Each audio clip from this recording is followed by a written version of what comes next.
നിയമസഭാ സീറ്റ് ലക്ഷ്യമിട്ട് കോൺഗ്രസിലെ എംപിമാർ പ്രവർത്തനം തുടങ്ങിയിരിക്കുകയാണ്. മണ്ഡലങ്ങൾ കേന്ദ്രീകരിച്ചുകൊണ്ടുള്ള പ്രവർത്തനത്തിലേക്കാണ് നീങ്ങിയിരിക്കുന്നത്. ഇത് ഹൈക്കമാൻഡിന്റെ അനുമതി അല്ല, സ്വയം ഹൈക്കമാൻഡ് ആയിക്കൊണ്ട് കോൺഗ്രസുകാർ രംഗത്തിറങ്ങിയിരിക്കുകയാണ്. അവരവർ തന്നെ മണ്ഡലം തീർച്ചപ്പെടുത്തിയിരിക്കുകയാണ്. കോൺഗ്രസിൽ അങ്ങനെ ഒരു പൊതു സ്വഭാവമുണ്ടെന്ന് ഏവർക്കും അറിയാവുന്ന കാര്യമാണല്ലോ.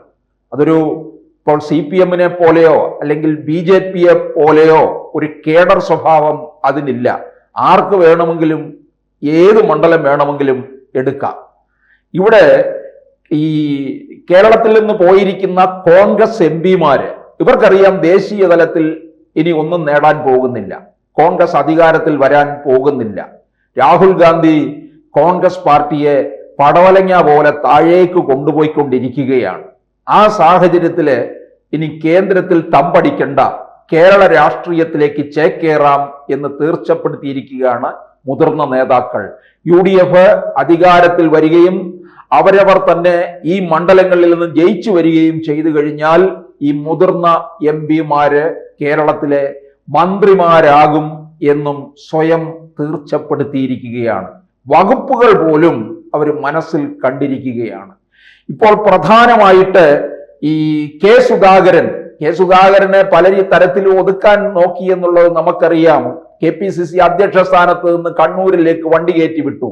കെ സുധാകരൻ ഇനി കണ്ണൂർ നിയമസഭാ സീറ്റിൽ മത്സരിക്കും എന്നാണ് അറിയുന്നത്. അല്ലെങ്കിൽ ഒരുപക്ഷെ അഴീക്കോട് മണ്ഡലത്തിലേക്കായിരിക്കും അദ്ദേഹം മത്സരിക്കണം എന്ന് മറ്റ് വേറൊരു വിഭാഗം ആവശ്യപ്പെടുന്നത്. എന്തായാലും കെ സുധാകരൻ കണ്ണൂരിൽ കേന്ദ്രീകരിച്ചുകൊണ്ടുള്ള പ്രവർത്തനം തുടങ്ങിക്കഴിഞ്ഞിരിക്കുകയാണ്. പത്തനംതിട്ട MP ആയ ആന്റോ ആന്റണി ആറന്മുള മണ്ഡലത്തിൽ കേന്ദ്രീകരിച്ച് പ്രവർത്തനം തുടങ്ങിയിരിക്കുകയാണ്. കാരണം CPM-ന്റെ സ്ഥാനാർത്ഥിയായ വീണ ജോർജ് വലിയ പരാജയമാണ് ഉണ്ടാക്കിയിരിക്കുന്നത്. അവിടെ പാർട്ടിയിൽ തന്നെ വലിയ വിയോജിപ്പുകൾ ഉണ്ടാകുന്നു, പിന്നെ ഭരണവിരുദ്ധ തരംഗവുമുണ്ട്. ഈ സാഹചര്യത്തിൽ CPM-ന് ഒരു ജയസാധ്യതയും ഇല്ല. ഇത് അനുകൂല സാഹചര്യമാണ് എന്ന് മനസ്സിലാക്കിക്കൊണ്ട് ആന്റോ ആന്റണി ആറന്മുള കേന്ദ്രീകരിച്ചുകൊണ്ടുള്ള പ്രവർത്തനമാണ് നടക്കുന്നത്. അതുപോലെ തന്നെ 8 തവണ MP ആയിട്ടുള്ള കൊടിക്കുന്നിൽ സുരേഷ്, മാവേലിക്കര MP, ഏറെ നാളായിട്ട് അദ്ദേഹം ആഗ്രഹിക്കുന്ന ഒരു കാര്യമാണ് കേരള രാഷ്ട്രീയത്തിലേക്ക് മടങ്ങി വരിക എന്നുള്ളത്. അതിനുവേണ്ടി KPCC അധ്യക്ഷ സ്ഥാനത്തേക്ക് വരെ നോട്ടമിട്ടു. പക്ഷേ അത് വേണ്ടത്ര ഫലിച്ചില്ല എന്നുള്ളതാണ്. അതുകൊണ്ട് അദ്ദേഹം വീണ്ടും അടൂർ മണ്ഡലം കേന്ദ്രീകരിച്ച് വരികയാണ്. അടൂർ സംവരണ മണ്ഡലമാണ്. ഇപ്പോൾ അവിടെ ചിറ്റയം ഗോപകുമാറാണ്. എന്തായാലും ചിറ്റയം ഗോപകുമാർ അവിടെ നിന്ന് കോൺഗ്രസ് സ്ഥാനാർത്ഥിയെ പരാജയപ്പെടുത്തിയത് 2800-ലധികം വോട്ടുകൾക്ക് മാത്രമാണ്. അപ്പോൾ ചിറ്റയം ഗോപകുമാറിനെ സംബന്ധിച്ചിടത്തോളം വലിയ എതിർപ്പുകളുണ്ട്. CPI-യുടെ സ്ഥാനാർത്ഥിയാണ്. യാതൊരു തരത്തിലുള്ള വികസനവും അടൂരിന് ലഭിച്ചിട്ടില്ല എന്ന് പരക്കെ പരാതി ഉയരുന്നുണ്ട്. പിന്നീട് ഭരണവിരുദ്ധ തരംഗവുമുണ്ട്. ഈ സാഹചര്യത്തില് കൊടിക്കുന്നിൽ സുരേഷ് അവിടെ ഏറെ പ്രതീക്ഷ വെച്ച് പുലർത്തിക്കൊണ്ട് പ്രവർത്തനം ആരംഭിച്ചിരിക്കുകയാണ്. അതുപോലെ പാലക്കാട് MLA ആയിരുന്ന ഷാഫി പറമ്പിലിനെ വടകരയിലേക്ക് കൊണ്ടുപോയി മത്സരിപ്പിച്ചു ഉപതെരഞ്ഞെടുപ്പില്. അങ്ങനെ വടകരയിലേക്ക് പോയത് ഷാഫി പറമ്പിലിന് ഒട്ടും താല്പര്യം ഉണ്ടായിട്ടല്ല, പാർട്ടി നിർദ്ദേശം അനുസരിക്കുക മാത്രമാണ് ചെയ്തത്. അതുകൊണ്ട് ഷാഫി പറമ്പിൽ വീണ്ടും പാലക്കാട്ടേക്ക് വരും എന്നാണ് അറിയുന്നത്. കാരണം ഷാഫി പാലക്കാട്ടേക്ക് വന്നു കഴിഞ്ഞാൽ ആ മണ്ഡലം ഒന്നുകൂടി ഉറപ്പിക്കാൻ കഴിയും. അപ്പോൾ രാഹുൽ മാങ്കൂട്ടത്തിന് മറ്റേതെങ്കിലും സേഫ് ആയിട്ടുള്ള മണ്ഡലം കൊടുക്കാനാണ്.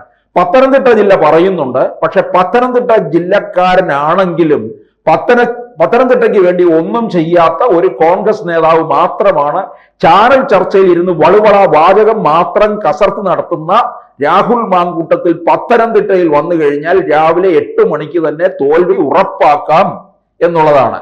അതുപോലെ തിരുവനന്തപുരത്ത് കേരള രാഷ്ട്രീയത്തിലേക്ക് താൻ വരുന്നു എന്നിടയ്ക്ക് പറയുകയും പിന്നീട് BJP-യോട് അനുഭാവം കാണിക്കുകയും പ്രധാനമന്ത്രിയെ പ്രശംസിക്കുകയും ഒക്കെ ചെയ്തിട്ടുള്ള ഡോക്ടർ ശശി തരൂർ തിരുവനന്തപുരം സെൻട്രലിൽ മത്സരിക്കാൻ പ്രവർത്തനം തുടങ്ങിക്കഴിഞ്ഞിരിക്കുകയാണ്. തിരുവനന്തപുരം സെൻട്രലിലെ ലോക്സഭാ തെരഞ്ഞെടുപ്പിൽ തരൂര് മുന്നേറ്റം കുറിച്ച ഇടമാണ്. അതുകൊണ്ട് തരൂരിന് കേരള രാഷ്ട്രീയത്തിലേക്കുള്ള ഒരു വഴി കൂടിയാണ്.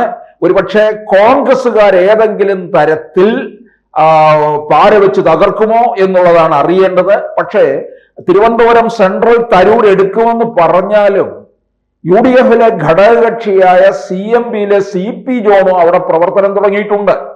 കൂടാതെ ശബരിനാഥ് അരുവിക്കരയിൽ ഇനി മത്സരിക്കുന്നില്ല, തിരുവനന്തപുരം സെൻട്രൽ കൊണ്ടുവരാനാണ് എന്നും പറയുന്നുണ്ട്.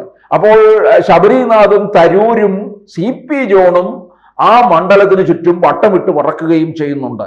പിന്നീട് കാസർഗോഡ് MP ആയിട്ടുള്ള രാജ്മോഹൻ ഉണ്ണിത്താനും കേരള രാഷ്ട്രീയത്തിലേക്ക് വരാനാണ് താല്പര്യം. കാരണം മുതിർന്ന നേതാവാണ്, ജയിച്ചു വന്നു കഴിഞ്ഞാൽ മന്ത്രിയാകാം എന്നുള്ള അമിത മോഹത്തിലാണ് രാജ്മോഹൻ ഉണ്ണിത്താൻ നിൽക്കുന്നത്. ഉദുമ നിയമസഭാ മണ്ഡലം കേന്ദ്രീകരിച്ചുള്ള പ്രവർത്തനത്തിലാണ് ഇപ്പോൾ അദ്ദേഹം. അതുപോലെ ഏറ്റവും സാധ്യതയുള്ള ഒരാൾ, MP-മാരിൽ മറ്റാർക്കും തന്നെ നിയമസഭാ സീറ്റ് കൊടുക്കുന്നില്ല എന്ന് പറഞ്ഞാലും ഒരു MP-ക്ക് തീർച്ചയായിട്ടും നിയമസഭാ സീറ്റ് കൊടുത്തിരിക്കും. ഒന്ന്, ഈഴവ പ്രാതിനിധ്യം വേണം. രണ്ട്, UDF കൺവീനർ സ്ഥാനത്താണ് കോന്നി MLA ആയിരുന്ന അദ്ദേഹത്തെ പിടിച്ച് ആറ്റിങ്ങൽ കൊണ്ടുപോയി നിർത്തി മത്സരിപ്പിച്ച് വിജയിപ്പിച്ചു. 2024 നിൽക്കുന്നില്ല എന്ന് പറഞ്ഞ് തലയിൽ കൈവച്ച് പറഞ്ഞു. എന്നിട്ടും കൊണ്ടു നിർത്തി ജനം വോട്ട് ചെയ്ത് വിജയിപ്പിക്കുകയും ചെയ്തു. അടൂർ പ്രകാശ് വന്നു കഴിഞ്ഞാൽ കോന്നി മണ്ഡലം ഇവർക്ക് സുഖമായി തിരിച്ചു പിടിക്കാൻ കഴിയും. കാരണം ഈ കോൺഗ്രസിന്റെ വങ്കത്തരം കൊണ്ട് പറ്റിയതാണ് കോന്നിയും വട്ടിയൂർക്കാവും. വട്ടിയൂർക്കാവ് എന്ത് പറ്റി? ഇപ്പൊ ആ ആണുങ്ങളുടെ കയ്യിലിരിക്കുന്നു. മുരളീധരൻ പൊന്നുപോലെ നോക്കിക്കൊണ്ട് നടന്ന മണ്ഡലമാണ്. മുരളീധരനെ പാലം വലിക്കണം, അതിനുവേണ്ടി വടകരയിൽ കൊണ്ടുപോയി, വടകരയിൽ നിന്ന് നേമത്ത് കൊണ്ടുവന്നു, നേമത്തു നിന്ന് പിന്നെയും വടകരയെ കൊണ്ടുവന്നു, വടകരയിൽ നിന്ന് തൃശ്ശൂർക്കാക്കി. ഇപ്പൊ അതാ മൂലയ്ക്ക് ഇരുത്തിയിരിക്കുന്നു. ഇനിയും മൂലയ്ക്ക് ഇരുത്തി കുഴി തോണ്ടാൻ വേണ്ടി തയ്യാറെടുത്ത് നിൽക്കുകയാണ് കോൺഗ്രസിലെ കുറച്ച് പാര പണിയുന്ന കുറച്ച് വിദ്വാൻമാരും പെട്ടിയെടുപ്പുകാരും കൂടി.